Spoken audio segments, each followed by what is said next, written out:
This is the Andrew Walsh podcast. Thank you so much for taking time out of your day to listen. I really appreciate it. I'm praying you can take away something from this episode that brings value to your life. Make sure to subscribe to my podcast to stay up to date with the latest episodes, and please share with a friend if you feel you're getting something out of these episodes. You can also follow me on Instagram at @A_Walsh. Let's fire it off. All right, guys, how we doing? This is Andrew Walsh here, and we have one of the most phenomenal guest speakers here today. He is a coach at Mission Viejo. He is one of the biggest role models in my life. He is the Eric Thomas of Orange County, Mr. Motivation. And without further ado, I want to introduce Mr. Coach Lee. How you doing, my friend? I'm doing good. Five, how you doing, brother? I'm all right, man. I'm all right. I love it. He's already referencing the old high school football number. He's called me Five for as long as I can remember. I love it. So we're going to go ahead and like every beginning to this podcast, we're going to start out with a quick prayer for everyone here. So, dear Heavenly Father, we want to thank you so much for this beautiful day that you have blessed us with. Thank you for Rob being able to make it on today's podcast. And I'm praying, Lord, that you will just guide this conversation. I'm praying, Lord, for everyone who's listening, who may be going through something right now, that while they're listening to this podcast today, something hits home for them and is a really great life takeaway, and that they leave feeling motivated and encouraged and inspired. Lord, there's a lot of uncertainty right now. So I think having Coach Lee on right now is just going to be a blessing for at least one person. Lord, just guide this conversation today. Allow us to keep you first place and honor you in all things. In Jesus' name we pray.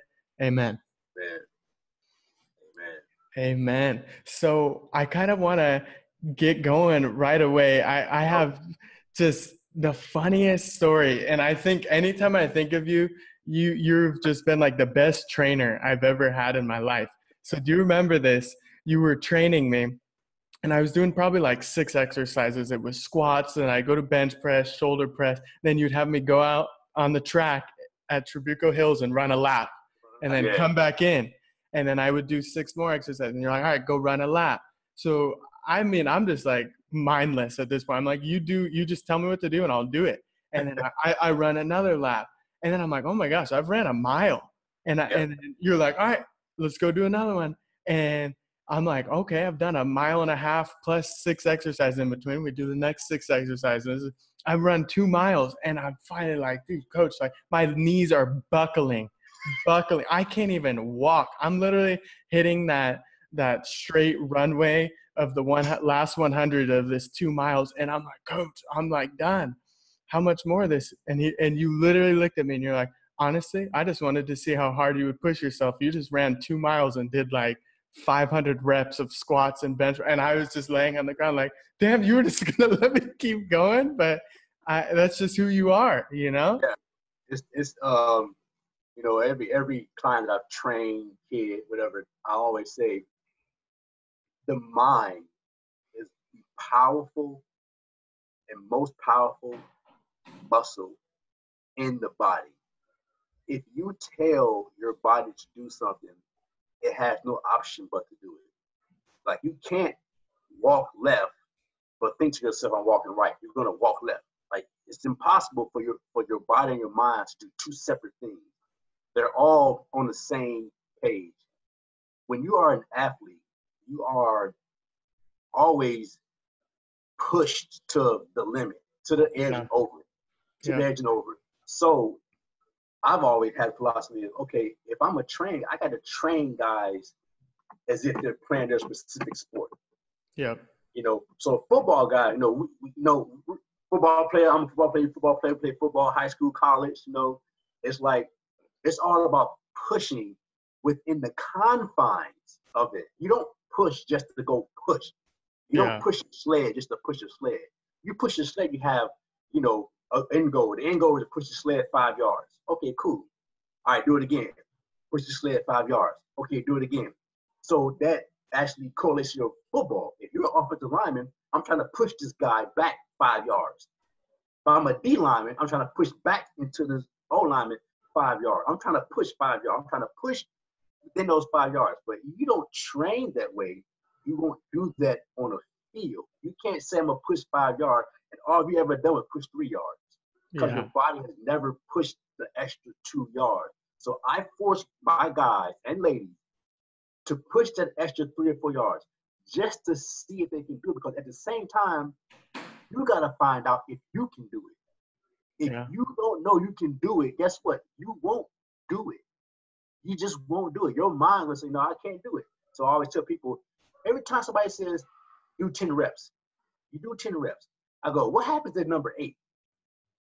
You start having body failure. Yeah. You You know, know, those last two. We got, last 2 reps, you're just like, oh my God, yeah. But you're only doing 10. At some point in life, you have to think about doing stuff and not think about the end result, if that makes sense. Like, I know I'm doing 10, but what if I can do 12? If I can do 12, I can do 10 easily. Yes, but yeah. if you try to do 12, you would never do 10 because that 10 is going to be so hard. Those last 2 reps are going to kick your butt. You're going to say, why can't I get this? Because you sent yourself, I'm putting the limit on my Hmm. pushing. Yeah. I I'm putting the love it. limit on what I said. All I'm going to do is 10. Okay, cool. I'm going to do my 10, then I'm gone. No. How about you do 15 and just see how easy whatever that is. If your first 12 are easy, then you can do 15. But Yeah. you never try to do 15, you won't do 12 and you won't do 10. And those 10 will be those last 2 will be the hardest reps. Don't put a cap on your life. Don't put a cap on certain workouts. And don't put a cap on what you're trying to do with your life. Don't put a cap on it. If you put a cap on it, you won't succeed past it. And we as parents, I'm a parent, one day you'll be blessed to be a parent. You're going to tell your kids, don't settle for this. Don't settle for that. You go and try to get what you need to get. And there are going to be people in your life that's going to help you get there. Those are the people that you have to build a foundation with. And those are the people you need to conversate with.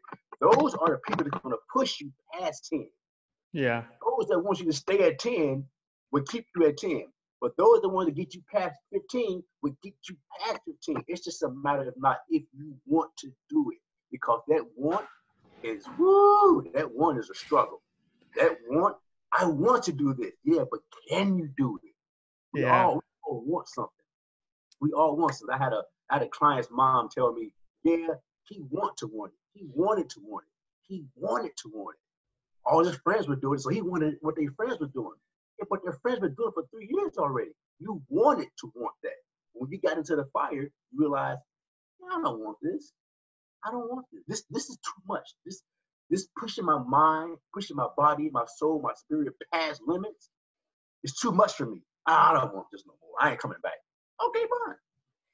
Have a nice life trying to pick up the pieces, so to speak. Yeah. Every day, picking the pieces up. It's so crazy just hearing you say that because I hear you when I work out and this is nuts. I mean, like I will literally be hitting a set and like exactly like you said, I was going to do 10 and I hear, come on, 5, you got 5 more. Come on, you got it. And it's crazy what you do with the mind.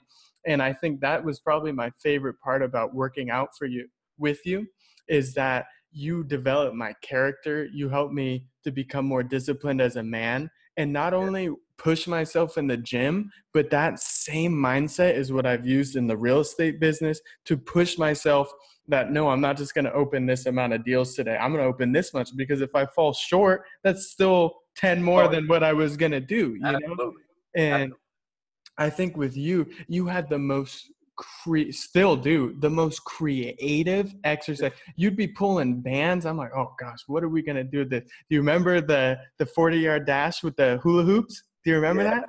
I'm like, what are we doing today? I see Coach Lee, he's got like 6 or 7 of these hula hoops from Target. I'm like, oh man, you said we're working on 40s today, but there was a method to your madness. And you go, hey, I want you to know, like Calvin Johnson, Deion Sanders, the fastest 40s ever recorded were done in what was 9 steps? I think they're like somewhere between 15, like 14 to 15, 16, 17 steps. Anything about 19 steps, you're in the 4, 5, 4, 6 range. But anything at 14, 15, 16 steps, like you're moving, like you're You're moving. moving. Yeah. And then you space those hula hoops out and you had me going from a dead start. And I remember the first time I did it, I could maybe get the first two. Like I Yep, couldn't stride. My stride length wasn't long enough. So you yep, kept having me do it over and over so that I could get each step in those hoops. But it was making me reach, each step to try and get to that hoop because it was so far away. And then next thing I know, you're timing me. I'm like, hey, I hit all the hoops. You just clocked a 4.4 from a standing. And I was like, what? Like, this is crazy. But the I best tell, of I us tell, have I it. tell, I tell a lot of people that story about you. I go. One of the best guys I've had. I said he came to me running a 4.4. He left me running a 4.3. Like I Yeah. dropped him like a 10th, like before, and he was like, I can't believe you did that. Yeah, it just there's always a method to the madness. I'm a mad scientist, man. I'm a mad. I know you would one of the favorite things too that you did was with the bands, you would put them around my waist and you'd be standing from behind me and I have to sprint, touch a cone, backpedal, and with the Yeah, resistance, yeah, because it was crazy. You'd be pulling on these resistance band and it as a defensive back, that being able to backpedal and then cut on a dime, yep, but you would like do 5 to 10 sets yep. with the band and then you take it off of me. Oh my gosh, I felt like I could literally stop and just on a dime run downhill. It was amazing. Yeah, man, you phenomenal athlete, man. You still are one of the top athletes I've ever trained. But we started. It was always you wrote the paper on me back in college. You wrote the paper on me, Yeah. and I remember one of the questions was like, you know, why do you think you and I had a relationship? I said, God, I just said, Andrew, it wasn't us. I go, God connected us. Yeah. God connected us. Like this wasn't my choice. This was a choice where I looked at you and something said, somebody need to help him. And Yeah. and you were gonna do personal stuff, I'm not gonna let but Yeah. it was like God told me you need to take care of him. And I was like, okay. And True. and that's I've been doing it since you were 16 years old? Yeah. Yeah, 16 years old. It's crazy you say that, bro. I was like sophomore year. I was going through some very deep personal and family issues, and Yep. you came in as a coach, and I don't know what it was. Within the first few days, I was like, man, Yep. I don't know if I like this guy, if I love him or I hate him. He is challenging me more than anybody ever has in my life, and then Yep. you kind of took me under your wing and have Yeah. just been like the best role model I could have ever asked for. Oh man, And thank I'm so thankful to have had you in my life. I know I'm not the only person you've affected too, because I know if for those of you who don't know, he's got Coach Lee kids. I mean, this guy has put so many guys into full ride scholarships. They were come out playing their dream sport in college with no student debt. Like the things that you have done for the young men and women in this community is just amazing. I mean, do you want to talk about some of the successes? I know you've put so many kids into like full ride Oh scholarships. It's man. crazy. It's been a lot, man. I don't, I tell I don't do the work. The kids do the work. I Yeah. I help them, realize what they want and what it takes to get there. I was a scholarship athlete. Football and track in college. I was a two-sport athlete in college. Um, but like I said, it's the dedication. If you want to go somewhere, and if it's packed, you have to dedicate. And I told you, I told every athlete, we athletes, we are a little different. We're not wound the same as normal people. Like Yeah. we're not on there. We're not. There's something weird with us because we would prefer to go work out and hang out. Yeah. You That know, is our hangout. and right, exactly. Our hanging out is going to work out. But normal people don't understand that mentality of I have to work. Someone out there is working, and if Yeah. I can't beat them, then I had no need to do this. But I need to find someone, and I just happen to be that someone for some people. They've always had it in them. I just brought it out. I brought it out for them to understand. This is what it's going to take you to just to play college. And nowadays college is even more competitive than when I played college. Yeah. Now it's like, everybody getting, 5-star, 8-star, 12-star. At the end of the day, I tell people, I don't care about stars. I'm gonna go out there, I'm gonna kick your butt. And all those stars you got are going to go away, because at the end of the day, you're going to say, that guy worked me. He worked harder than anybody. He may not have been a 1-star, 2-star, 8-star. He was a guy that came in and said, I am just going to outwork you. If you can understand that hard work is really the foundation of, if any and all success, any billionaire, any millionaire would tell you they don't sleep.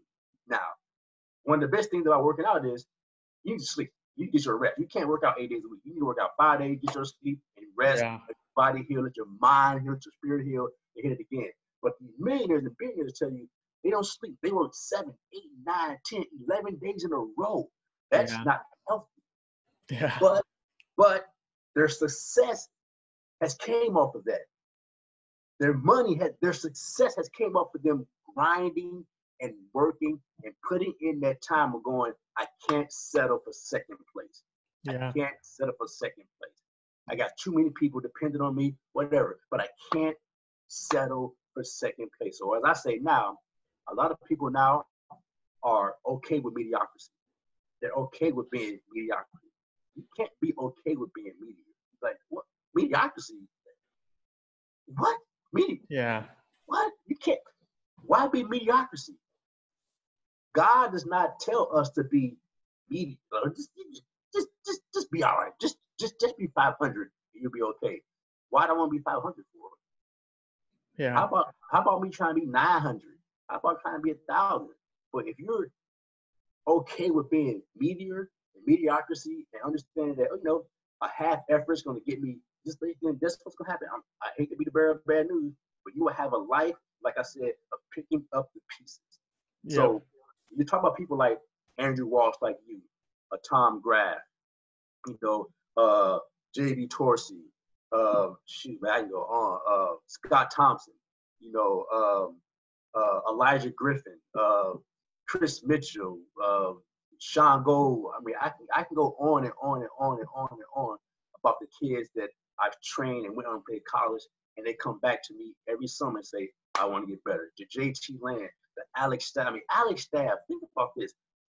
Alex Staff came out of high school. I think he was like a 2.5 star. He had one big time offer, which was, I think, was Chadron State, which was Division II school in Nebraska. And he and I were talking about it. I said, man, look, don't be so big headed and think you're going to go D1.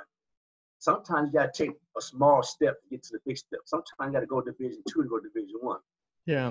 So what's crazy about Alex? Alex said, nah, no, I'm going. And so with me going, that's the mindset that I said, no, I'm going to make this happen.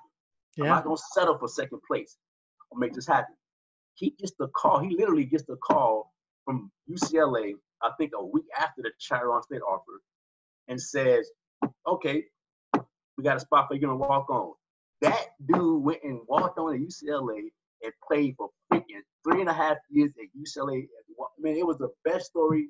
And he, got friends forever. He played with, Hudley and, all those guys, man. And I'm like, Jim Moore was his head coach. I mean, like, that's what I'm talking about. Yeah. Sometimes you got to take those small steps, but sometimes those small steps ain't in your plan. You got to go, you know what? I know I should, but I'm better than this. Like, I know I am. So if you take the flip side, take a JT Land, and JT, well, I think there's a 3-star coming out, and JT wound up going NAIA his first year. He went to William Penn in Iowa. I said, JT, you go there and be the freshman of the year and lead the team in tackle. You know what JT did that freshman year? He was the freshman of the year. I think he was second on the team in tackle.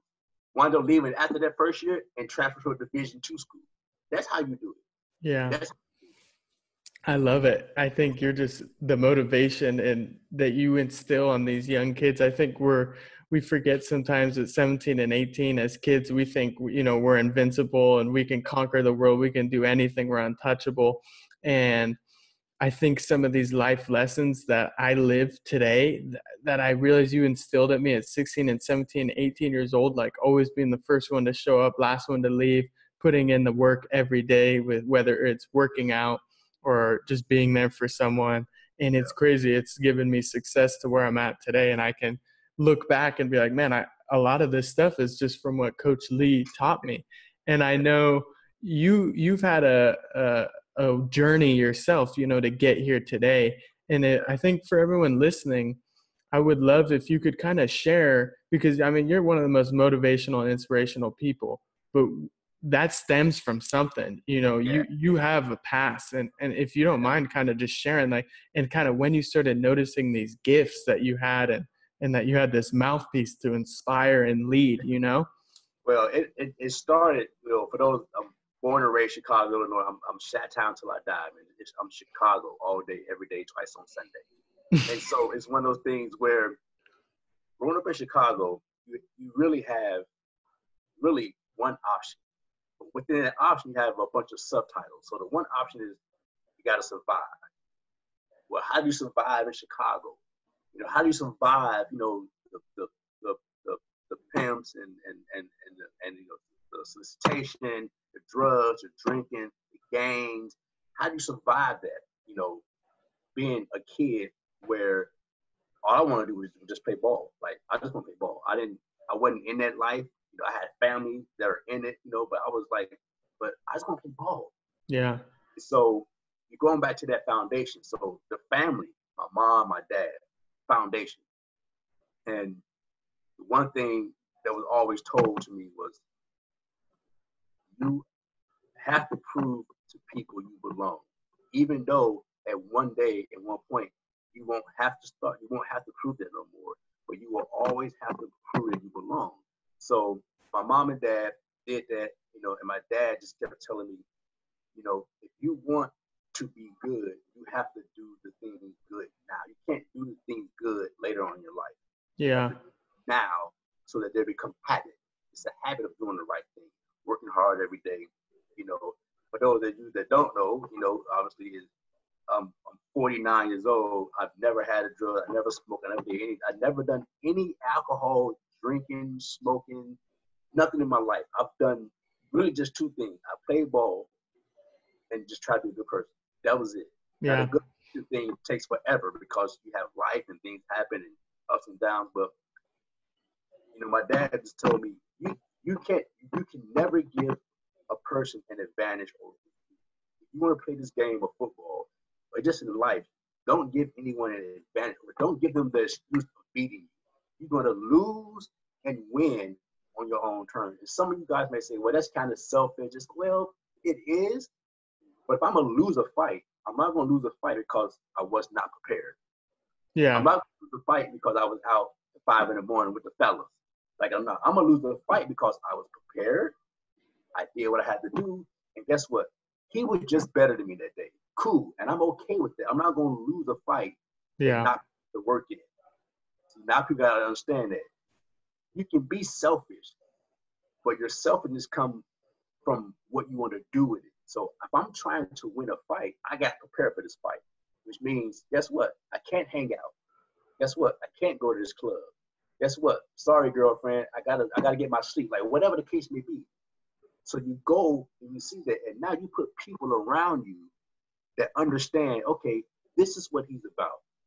And so now you start attracting like kindness, like people.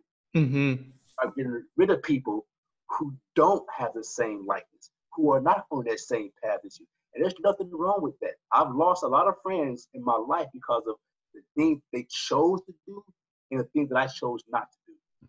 And I was Yeah. never mad at them. You know, we cool. I mean, I'm in California now. I go back to Chicago. What's up? You know, but they know, you know what? Rod wasn't about that life.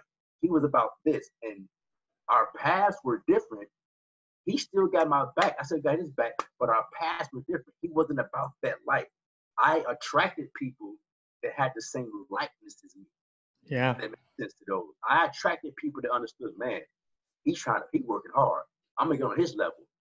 I was never out to raise people's awareness, but I was just out to make myself better. And if anybody noticed, then they were just bonus cookies, whatever. Yeah. If no one noticed, I didn't care because I knew to myself, I'm doing what I know I got to do to win this fight.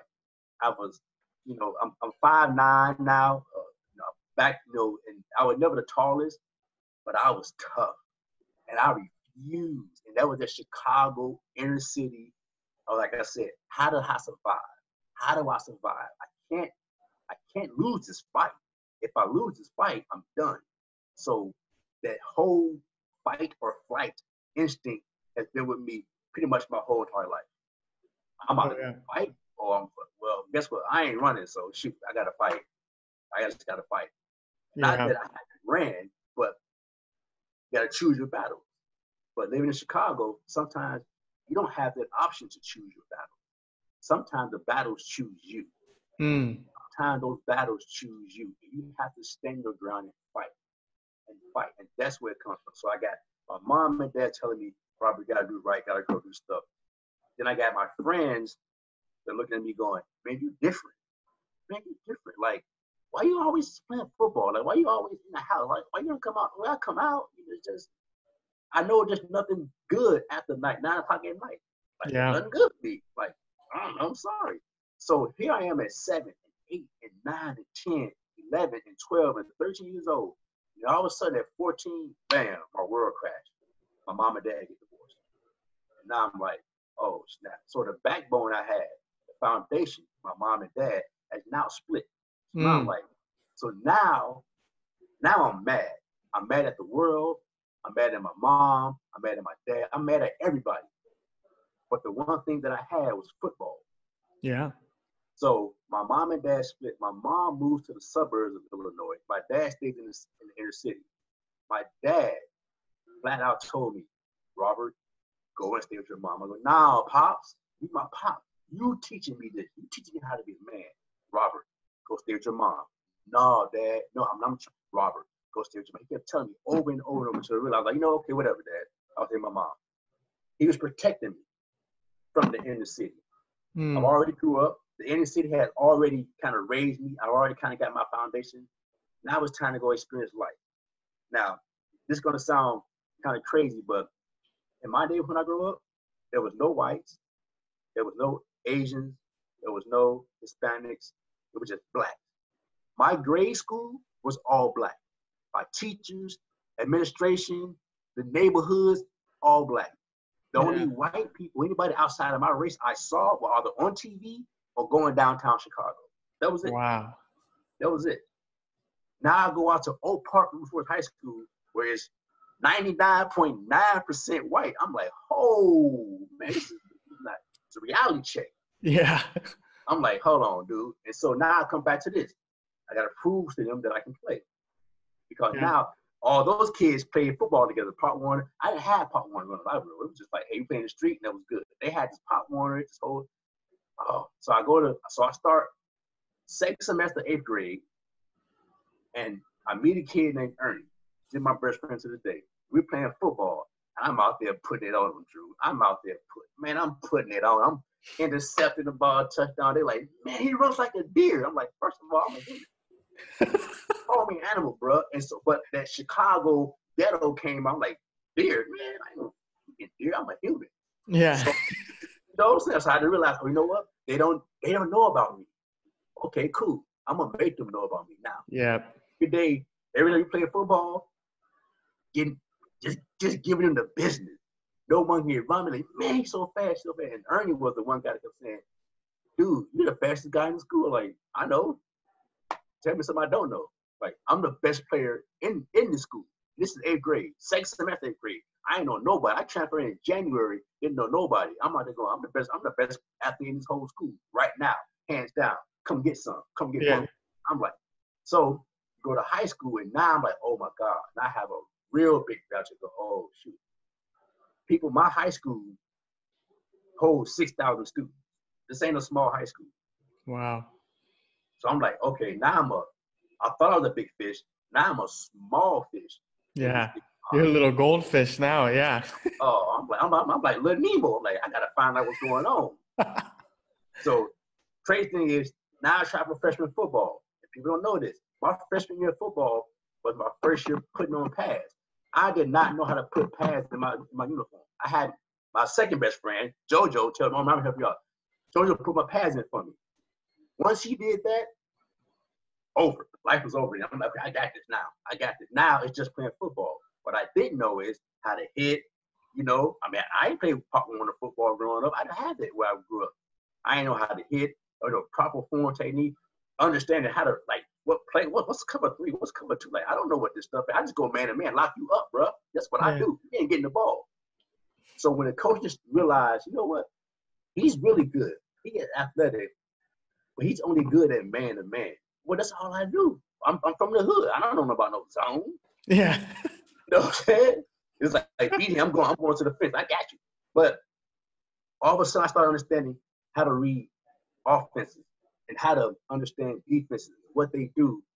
Man, I just blossomed. And then man to man was like waking up in the morning. That's nothing. When I learned how to understand how to manipulate a zone, that's when my football IQ went out the box. So now I'm in this high school with all these, people that are not black, but I had to prove myself every single day that I belong on that field and I belong. And trust me, it was tough. And this is, the mid 80s, and it was still kind of crazy, the racial stuff. And, I had all white coaches in high school, and every day I had to prove myself and prove them that I belong on this field with these players, man. This is happening. So my high school, we had 3 freshman teams, a freshman A, a freshman B, and a freshman C team. I was on the freshman B team. Got no runs with the A, but on the freshman B team. Then I'm on the sophomore team. And on the sophomore, right, and getting a little bit of run. I had one coach named Todd Black who said, I got to get this guy in. He's good. I'm like, cool. So I started getting runs. So now it's my junior year. Now, mind you, these the same kids that all grew up together, that all played Part 1 together. And they all making all this debate. They all on bars. I'm like, man, I'm a junior. How am I on JV? Like, I'm better than him. I had to keep proving every single day that I belong. And finally, Coach Ocean looked at me and goes, he's good. So I got moved to varsity halfway through JV season. I played JV and varsity. I got like 2 rounds in a varsity game. So now here it is my senior year. And all of a sudden, I'm like the focal point. My name in the paper. Robert Lee, one of the best corners in Oak Park, one of the best corners in the West Suburban Conference. I'm like, I am? Like, I never got no runs to put my name on the map. You know what I'm saying? I didn't get enough runs to be like, oh yeah. When I come back, I'm already the starter. I'm like, okay, cool. So here's my senior year. First year starting varsity. Boom. No touchdown given up. My senior year, nobody else scored a touchdown on me. Sorry to say that, y'all, but I was freaking good. But no one scored a freaking touchdown on me my senior year. I gave up no tubs, none whatsoever. Yeah. I led the conference in batted balls. My boy Stan led the conference in interceptions because they went his way, but he also led the conference giving up touchdowns too. Like, Stan, you can't be like this. But Stan was real aggressive. I wasn't aggressive. I knew, like I said, I knew what my fight was. And I was kind of small, but I was like, I ain't gonna get big old boys. I got linebackers for this. I'm gonna do this. And I did that. All of a sudden, I get scholarship offer. I'm like, where he's coming from? Like, I never was in a spot where I was like spotlighted. Like, this is the guy. So I go to Lindenwood University in St. Charles, Missouri. Got a football and track scholarship. I played, and then boom, my world falls apart again. 19 years old, my dad passes in college. I'm like, oh. So now think about that. At 14, my mom and dad get divorced. 5 years later, my dad passed. Yeah, huge developmental years for a man growing up. Yeah, so now I'm like, oh man. So I'm not gonna be afraid to say this. I walked away from it. Like, I quit. Like, I was so torn up about it that my dad not being alive and watching football. I'm like, man, I can't do this. I'm done. I can't do this. Can't do it. So I get out. So I dropped out of college. Like, man, I can't do it. Dropped out. Then I get a phone call, that my mom, who now has been remarried, has moved to California. I'm like, okay, I'm standing in the shower. I'm like, going to Cali. Like, I'm standing in the crib. My uncle tells me, Robert, goes out there. He goes, nephew, go out and see the world. You don't know what, go out and see it. Like, I don't want to go. Nephew, go to California. Yeah. All right. So I go to Cali, boom. Now I'm playing semi-pro football. Like, all of a sudden, something happened. I meet a girl. She has a son. She has a baby, have a son. And all of a sudden, my life opened up. Now I got this son. I'm like, I got a son. Like I got to start doing right now again. Yeah. I got to start doing right. So I started playing football. I started getting back in shape. semi-pro for 3 years. And then he started getting older. So what happens naturally is what? Now I become a daddy coach. Now I'm coaching my son, you know, and everybody kept thinking that I was going to be like a coach that took over. Because by this time I was coaching high school. I'm like, no, I'm not that guy. Like my son needs to understand I'm his dad, you know, but I'm coach. But at the same time, he needs to be coached by other people. I know what he can do. Yeah. They don't know what he can do. I know this. So let him be coached by others. I'm not going to step on no coach's toes. Yeah, I'm coaching high school. Yeah, but you know what? It's not about me stepping on the toes. Do what do. You know, if my son got some questions, I'll ask him. I'll answer it. I'll do it. But at the same time, I wasn't one of those crazy daddies that go, no, my son's good. I know this. But everybody else needs to see it. And the coach needs to see it. When people started seeing that, they started asking me like, why haven't you been like a head coach? Like, I don't want a head coach. I just want to watch my son play. Yeah. Because I'm not going to get these years back. I'm not. I'm not going to get these years back. I watched my son play from age 5 to age 18, all those years. And I was blessed to have him go to the same high school I was coaching at. So by this time, now I'm coaching you now, you know, and other people. Now my son's coming to high school. So I'm just enjoying it. And then 6 years after that, boom, my life changed again. His mom and we broke up. Oh, man, now what? Now what I'm going to do? So now here it is. My son is 6 years old. Me and his mom is broken up. I got to do what? I got to grow up again. I got to go get a place. I got to get a better job. I got to do all this kind of stuff. But at the same time, my mind was going, but my son's a priority. Yeah. So every job I got from the time he was 6 till he got into high school was revolved around him. So I can able to still be a dad. I can take him to practice, watch his games, take him to school, all that kind of stuff. So every job I had from 6 to 8 to he got into high school 14 was revolved around him because he was my priority. Yeah, it was your why. You had to. Yeah, I had to. I had no option. I had no option. And plus, I had custody. So I had no option. I had to make sure that I was there for my son. So I did that. 6, 7, 8, 9, 10, 11, 12, boom. 14 years old now in high school. Now I kind of go back on my life a little bit, kind of relax. Then I started training. Then I got my certificate. Went back to the school, got certificate, got my CPT. Now I'm a trainer. Whatever. Cool. Now I started training. So that was the whole progression of, you know, from being 6 years old in Chicago to being, you know, 49 years old, you know, in California. Like every day, every 4 or 5 years, something happened. I had to reinvent myself. Yeah. So I was never stuck in the mud. I was always pushing forward. So within my life, I just had to adjust my life. So if I was going down one road, something happened, I just get on the next road, adjust it, then get back on the same where I was.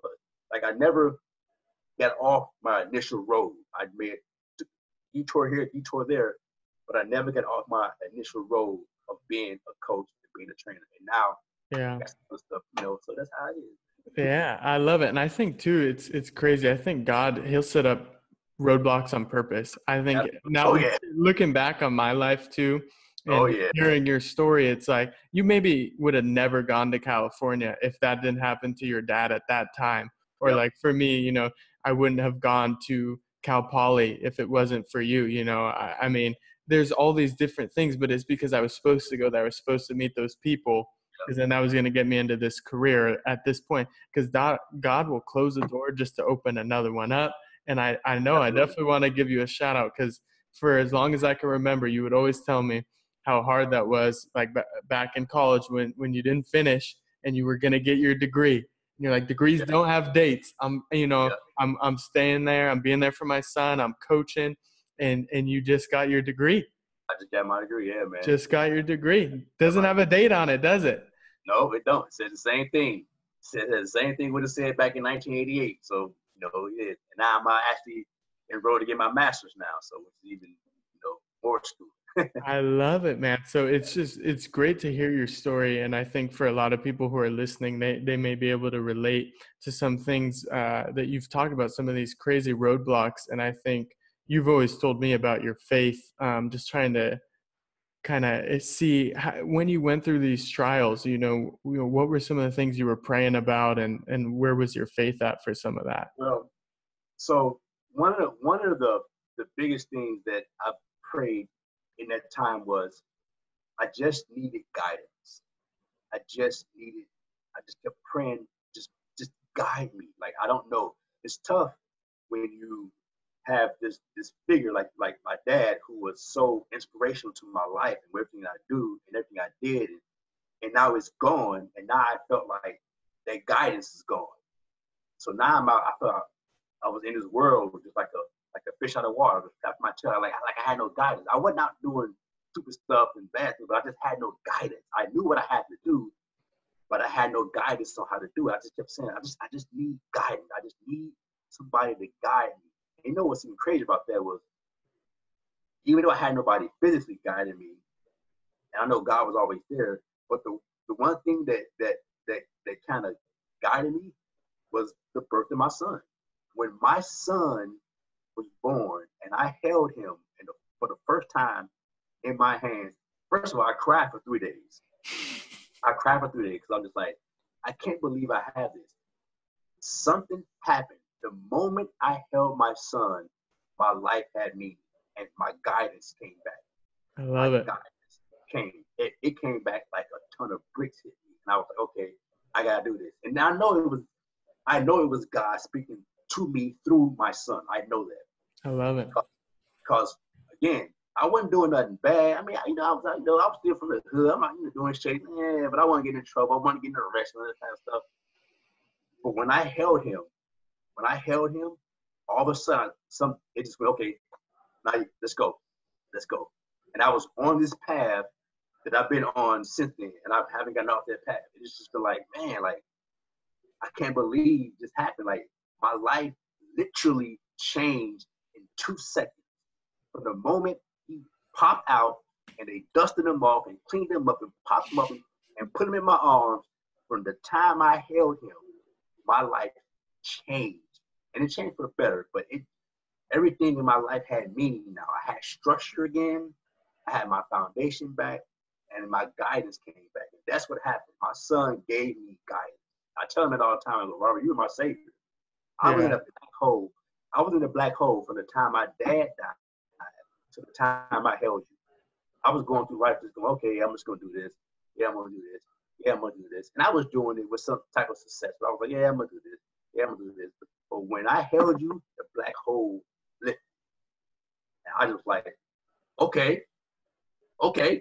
Like somebody gave me a shot of adrenaline, Drew. Like it something went through me. I was like, oh my God. And I just, okay, let's do it. And I've been on that. So I guess I got back in school. I got my degree. Everything just kind of snowballed from the moment I held my son in my hands that first time on June 5th. And it make it even more crazy about it. My son was born on the same day and the same time I was born, on Wednesday. I was born Wednesday at 3:45. My son was born on Wednesday at 3:45. Our birthdays are different, but we were both born on the same day and same time, and we had the same body measurements. We were both 9 pounds, 6 ounces, and 21 inches long. Same height. And June 5th? No. Yeah, he's June 5th. I'm November 2nd. That's crazy. I got married on June 5th. Oh my God. That's crazy. Yep. That's but crazy. he's 6 foot, I'm 5'9", so that's good. But yeah, we were both born on Wednesday and both born at 3:45 p.m. I was like, man, awesome. This is, what can you do? But nothing. You just roll with it. Bruce Lee, you flow like water. You just flow like water. You just flow with it, man. You don't try to derail it. You just flow with it. If it hits you on the right side, boom, you go back to the left, you go back to the right. That's what you do. I love it. And I appreciate you sharing that, because I think that's great for a lot of people to hear, because, sometimes God will just have an unexpected surprise come into your life and change everything. Every corner was different. Every corner was different. So we're doing good on time here. We're right about like 43-ish minutes. So I kind of wanted to just give you a chance here. We're going to be wrapping it up. For everyone who's listening, just you would say, these are Rob Lee's 3 life takeaways to everyone who's listening that you think would be valuable. The very first thing I would say is find out who you are. There are a lot of people walking the face of this earth, and they don't know who they are. Find out who you are, and that could be, you know, whatever. Just find out who you are and what you're passionate about. If you don't know who you are, you don't know what roads to take to figure out what you want to do. You just don't. You really don't. So the first thing I say is find out who you are. Take time to find out who you really are as a person, as a human being. The second thing is I would say is once you find out who you are, what plan do you have for your life? Like, what is it that you really want to do? We are all passionate about something. Yeah. Right? So everybody says, you know, if you're doing what you love, you never work a day in your life. And I have to say this. You're absolutely right. I'm doing what I love. Yeah, I'm getting paid for it. I'm getting paid for it, but you know what? I did it for free. Like, I would do this for free. This is what I love. The third thing I would say is when you find out who you are and what you're passionate about, find out the road you got to take to get there.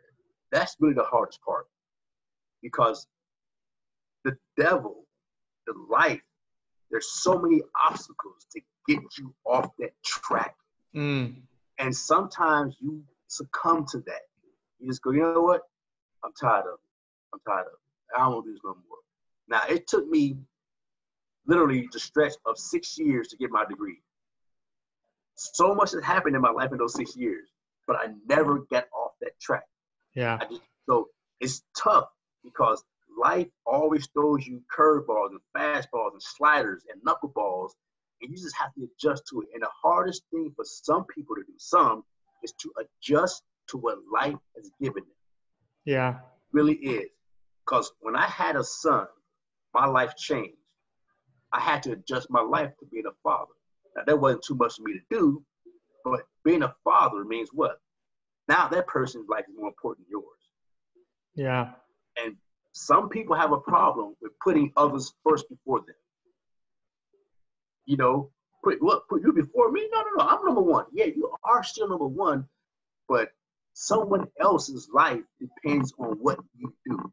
You put them first.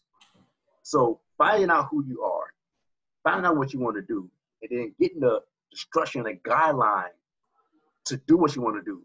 Do those three things, you'll be successful. And just understand that it would never go how you want it to go.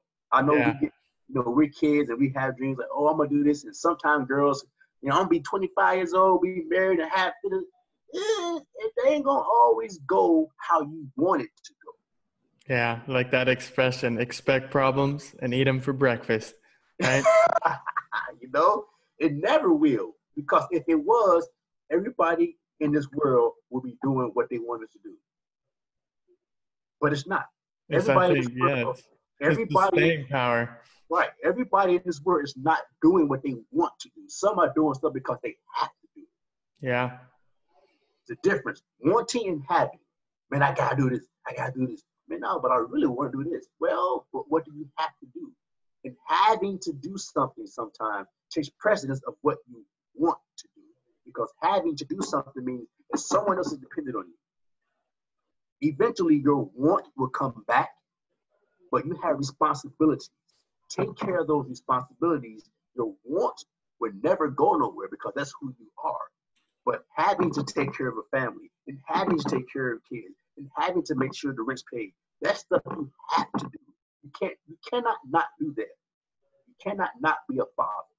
You cannot not be a mother. If you choose to do that, that's on you. You gotta have a really hard life, and that kid will grow to resenting you of not being there. Man, my mom and dad was never there. I look at that and go, when your mom and dad? Dude, my mom and dad was always there. Like I've always been. Like I get, parents, they're adults. I understand that. But sometimes these kids gotta understand that parents have to make parents and adult decisions. That does not include you. You will always have a mom. You will always have a dad. And if they are real parents, they will always love you, regardless of their personal relationship. They, your mom and dad can hate them and hate you and hate each other, but your dad will always be your dad, and your mom will always be your mom. You have to understand that and love that and just embrace that. Because adult decisions sometimes have to be made, and adult decisions don't include kids. They include adults. And adults have to make those decisions. Sometimes it was hard. It was hard for me. My mom and dad got divorced. I was broken up, man. I was broken up. I was broken up. Like, man, my dad means everything. Not that my mom didn't, but my dad means everything to me. How is my mom gonna take my dad from me? That was Yeah. selfish of me to think of that. You know, that was selfish of me to think of my mom did this to me. It wasn't about me. It never was about me. It was about them and what made them better or worse. Now, it was never parents that argue. I mean, it was nothing. It just felt out of love. It wasn't there no more. Okay, now I get that. But at 14, at 13, you're like, man, my mama, she don't love me. My mama too much. No. This is how it is, man. This is how it is sometimes. Sometimes the kids, you don't understand it. So advice to those people is, again, find out who you are, not what you are, who you are. Find out what drives you. Find out what drives you. What do you get up in the morning every day about? What drives you? And then get a plan. Get a plan. Now, I'm not one of, my son is the kind of person that likes to write down a plan and think about it for like 8 years. I'm not that guy. My plan, I evolve because I just get into it and I figure it out as I'm doing it. Yeah. You know, I'm not going to write down a 15-step plan and it take me 5 years to do step one. This is not who I am. I'm a go-getter. I'm going to go, okay, well, I'm going to go do this. I just go and do it.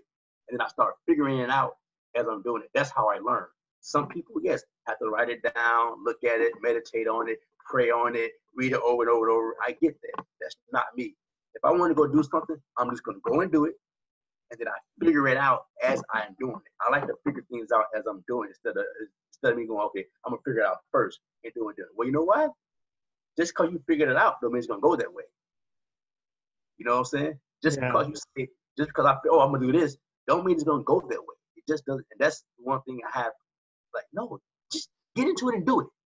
You will figure it out. You'll roll with the punches. Yeah. Like once you get it set, like I always said, I wanted to start a podcast. If I looked up all the steps of how to do it, I would have been like, I'm never going to do this. But I'm like, well, I bought the equipment. That was step one. Now I figured out how to set it up. And, you know, next thing you know, I was like, well, it's really not that hard now that I've done it. It's like, all right, cool. It's done. Right. Because you procrastinated on reading steps and doing again, everybody learns and comprehends differently. You know, that's one thing as a teacher that I understand is everybody learns and listens and comprehends differently.